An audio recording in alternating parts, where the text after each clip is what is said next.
we're here talking about punt situational football, and your punt team is one of the ways you can get beat the quickest.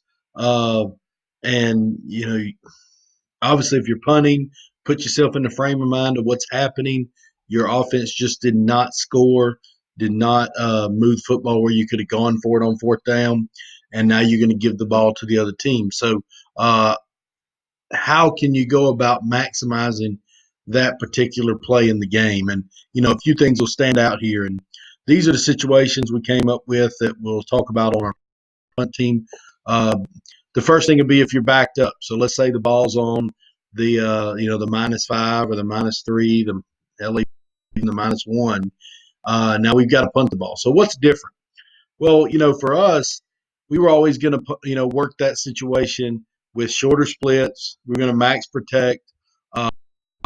Obviously, if you're down there, especially inside the 5, you're really putting your punter at a risk of having a little shorter angle to punt the ball, a little shorter snap distance. And, it's really important that we max protect and don't get the punt blocked. You do have to be careful of protecting to the level of where you pop it right to them and they return it right back. But you're already in a bad situation. The first thing has to be protection and then cover. We were more of a rugby punt team, so we would sometimes get out of that and be more conventional punt back here, so we can max protect. Um, the flip side of that is punting into the end zone, and if you're punting into your end zone, now you're in a situation where you know you're going. It really depends on how good your punter is.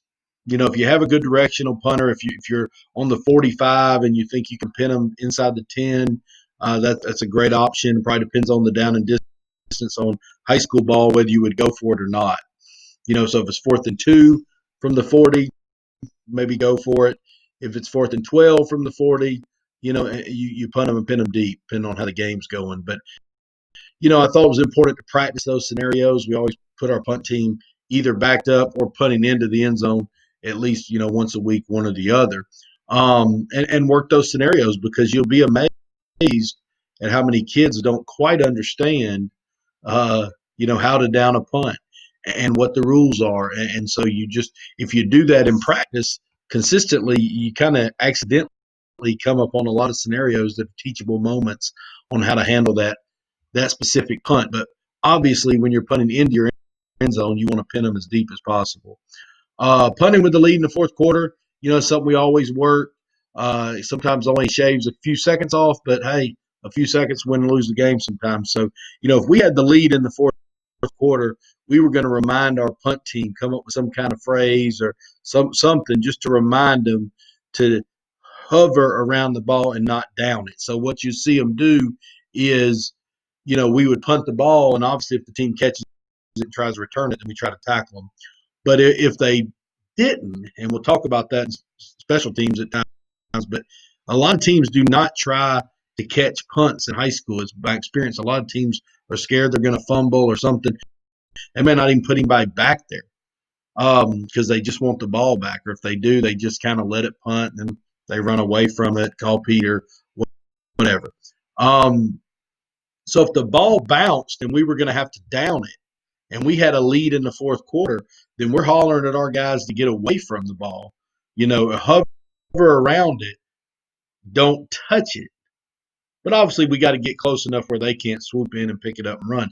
But hover around it, just kind of stare at the football, and eventually the referee will blow the whistle and it'll be dead. But sometimes you can run off 4, 5, 6 seconds by doing that. If the guy runs up to it, grabs the football, throws it to the official like they normally do, you probably lose those 4 or 5 or 6 seconds. And if you coach long enough, you'll find yourself in a game in the fourth quarter where you could have hit a knee, but you're 4 or 5 or 6 seconds off from being able to just go victory. You're going to have to run offense to avoid them from getting the ball back. So sometimes little plays like that make a big difference. We always practice that a few times a year, teaching the guys when it was appropriate to not down the ball, just hover around the ball, get close to it, but don't actually touch it until the referee blows the whistle.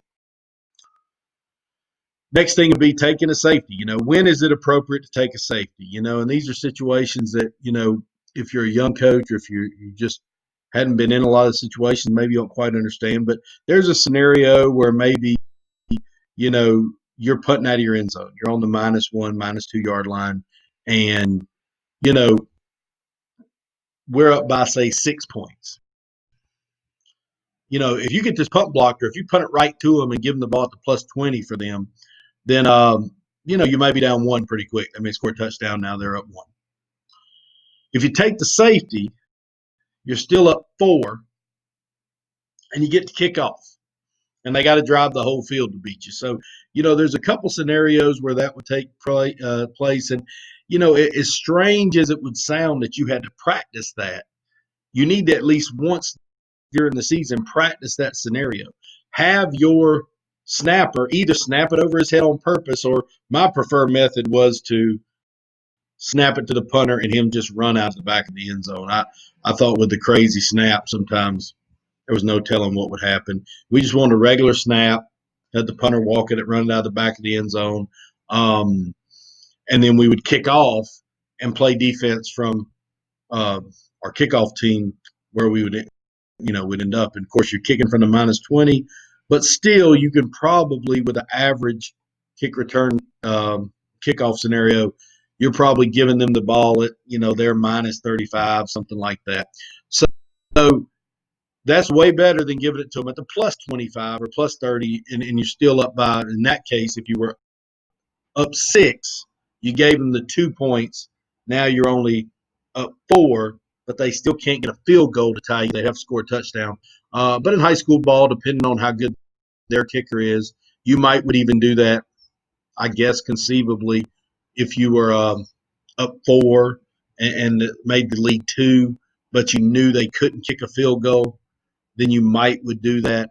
But there is a scenario where you would take a safety. Punting it out of bounds. Look, this is a situation that comes up during the game, depending on how good the other team is. I mean, if they've got an exceptional punt returner, you punt the ball out of bounds. That's good coaching. You guys that haven't gotten much out of this so far, going to write that one down. If they're really good at punt return, punt it out of bounds. We needed to work that. The reason that's on this list is, you got to work that stuff. If you expect somebody to be good at that, you don't just for that week tell them we're going to punt it out of bounds and avoid this guy. That's got to be something that comes up every now and then in your situational part of special teams practice anyway. Downing a punt. I mean, this is one of the things we worked every year once or twice, and taught it to our punt return team too. Because, in high school ball, you'll get some guys trying to look cool, and they'll want to run up to the punt and just slap the ball but not pick it up. That becomes first touching. If the punt team needs to pick the football up and hand it to the official. So if you're downing the punt, meaning we punted the ball to them, they did not catch it, they let it roll, they went, said Peter, ran away, whatever they do. We go to the ball, we pick the ball up, we hand it to the official.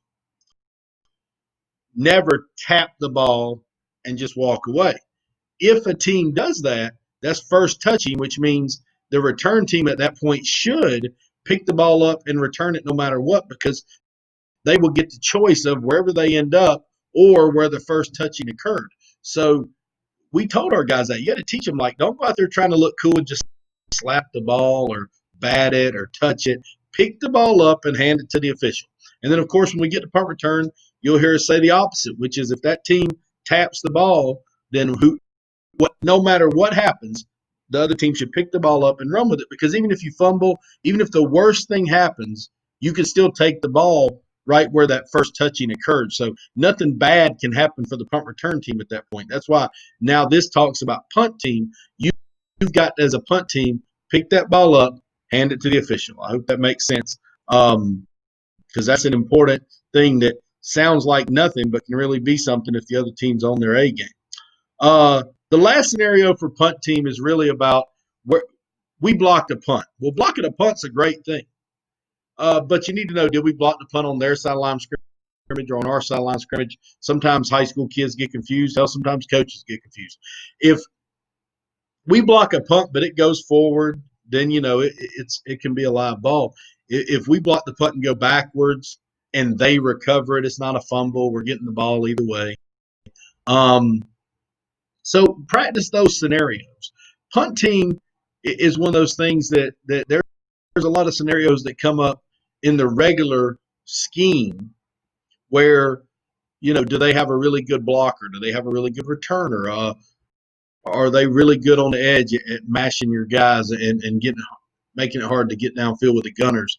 You know, what's the regular scheme? And probably our experience 80-85% of the time, the regular scheme is going to be fine. But in these 15% of the time where you catch yourself in one of these situations, make sure you're prepared and ready to go. And really, my experience is that only in 1 to 2, 3 times a year practicing these things, and the kids were really good at them. They could pull it out whenever you needed. So this wasn't a huge investment of time, but really could have been one of those things that made your team a little more prepared than your opponent. So that's our punt team course on situational football. Tried to cover as many punt situations as we could there. I'm sure there may be some more we missed.